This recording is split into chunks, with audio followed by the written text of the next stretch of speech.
कोई क्राइम हुआ होगा तो सरकार उसके ऊपर जल्दी से जल्दी कार्रवाई करती है। जहाँ जहाँ घटनाएं हुई उन पर सरकार कार्रवाई कर रही है और प्रयास करेगी कि इन चीज़ों पर और ज़्यादा से ज़्यादा जो लोग ने लापरवाही बरती उन पर कार्रवाई की जाए। मंत्री नीतीश कुमार को कि दरवाजा खुला है। नीतीश जी तो इसका जवाब दे चुके हैं ना, तब फिर हम लोग से क्यों पूछ रहे हैं जब नीतीश जी खुद ही। सर, बेगूसराय में लगातार घटनाएं घट रही है इस तरफ जो देखने को बेगूसराय में लगातार और 3-4 जिलों में 3 मर्डर हुए हैं। और अगर बात करें बिहार के कई जिले अशांत हैं सर, इसको लेकर क्या कुछ? अब ऐसा कोई घटना हुई होगी देखिए ऑर्गेनाइज क्राइम तो होता है, चाहे ज़मीन से लेकर चाहे उस और अनऑर्गेनाइज कोई क्राइम हुआ होगा तो सरकार उसके ऊपर जल्दी से जल्दी कार्रवाई करती है और प्रयास करती है कि उनको जल्द से जल्द सज़ा मिले।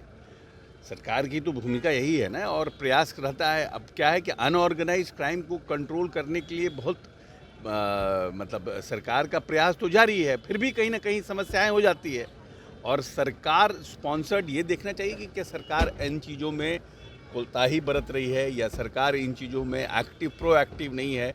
सरकार जल्द से जल्द जो लोग इसमें आरोपित हैं उन पर गिरफ्तारी कर रही है कि नहीं कर रही है, ये हमारी चिंता होती है। लेकिन हम समझते हैं कि जिन पर कि जहाँ जहाँ घटनाएं हुई उन पर सरकार कार्रवाई कर रही है और प्रयास करेगी कि इन चीज़ों पर और ज़्यादा से ज़्यादा जो लोग ने लापरवाही बरती उन पर कार्रवाई की जाए। राजद के शासनकाल में जो भी मंत्री थे उन पर जो भी विभाग थे उस पर जांच किया गई, समीक्षा की बातें कही गई है। तेजस्वी दूसरी ओर कह रहा है कि 17 साल की जांच होनी चाहिए। देखिए ऐसा है ना कि जो जांच गड़बड़ी जिसकी भी हो, 17 साल में गड़बड़ी हो उसकी भी जांच होनी चाहिए, वो भी असत्य बात है कि अगर कोई बात को छोड़ दिया गया है सर, शिक्षा विभाग का छोड़ दिया गया शिक्षा विभाग। पहले प्रश्न का जवाब दे दें तब ना हम दूसरे प्रश्न का उत्तर दें। पहले प्रश्न का आपका जवाब जो हम दिए ही नहीं, आप दूसरा प्रश्न दाग दिए। पहले जांच कभी भी किसी समय का हो, जांच तो होनी चाहिए। अगर किसी ने भी गड़बड़ी की है, अगर उनके पास कोई साक्ष्य है तो वो उपलब्ध कराए, उसकी भी जांच होगी।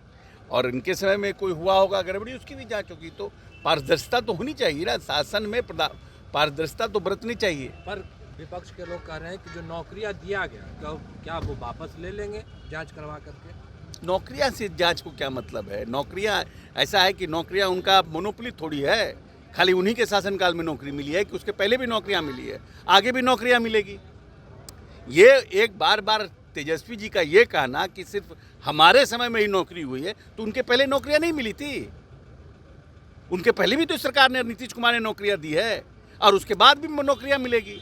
ये तो एक तगमा दे रहे हैं ना, एक प्रयास कर रहे हैं लोगों को ये भरमाने का कि ये जो नौकरियां हुई हमारे समय हुई। हमने घोषणा पत्र में दिया कि हम 10 लाख नौकरियां देंगे और 10 लाख रोजगार देंगे, ये उसका पार्ट है। 7 निश्चय 2 का पार्ट है। ये खुद अपना ही उसका वाहवाही लूट रहे हैं।